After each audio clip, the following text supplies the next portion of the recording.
আপনারা আমাকে অনেকেই চেনেন যে আমি কয়েকদিন আগে বামপন্থী রাজনীতির সঙ্গে যুক্ত ছিলাম। আমি লাল ঝান্ডা করতাম, এই যে গলায় এখনো লাল গামছাটা আছে। তাতে অনেক কমরেড বন্ধু রাগ হয়েছে যে ভাই তুমি তো লাল পার্টি ছেড়ে দিয়েছো, এখন লাল গামছা পরো কেন?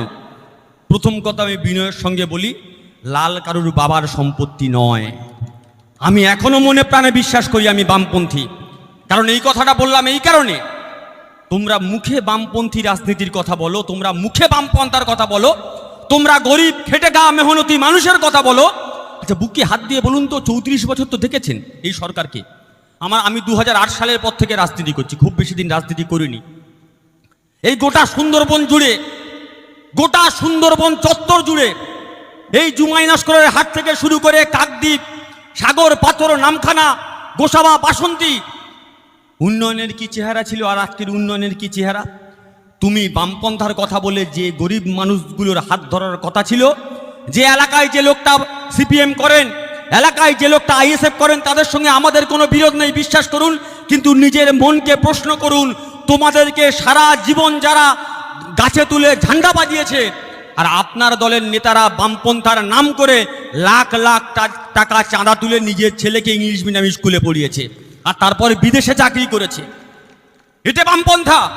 আর উল্টো থেকে দাঁড়িয়ে গ্যারান্টি দিয়ে বলে যাচ্ছে, পশ্চিমবঙ্গের মাটিতে মমতা ব্যানার্জির চেয়ে বড় বামপন্থী আর একজনও কেউ নেই।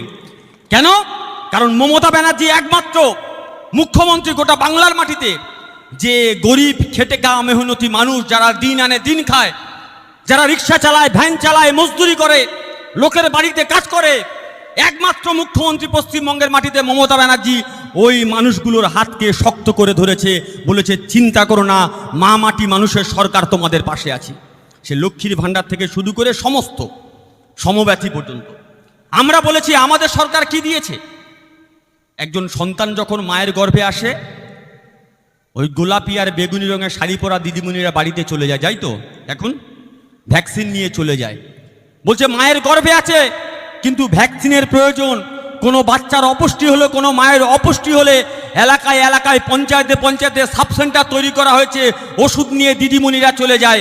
ওই বাচ্চা যখন বড় হয় তার জন্য স্কুল খোলা হয়েছে, সেই স্কুলে কখনো জুতো দেয়া হচ্ছে, কখনো জামা দেয়া হচ্ছে, কখনো সাইকেল দেয়া হচ্ছে, কখনো টাকা দেয়া হচ্ছে।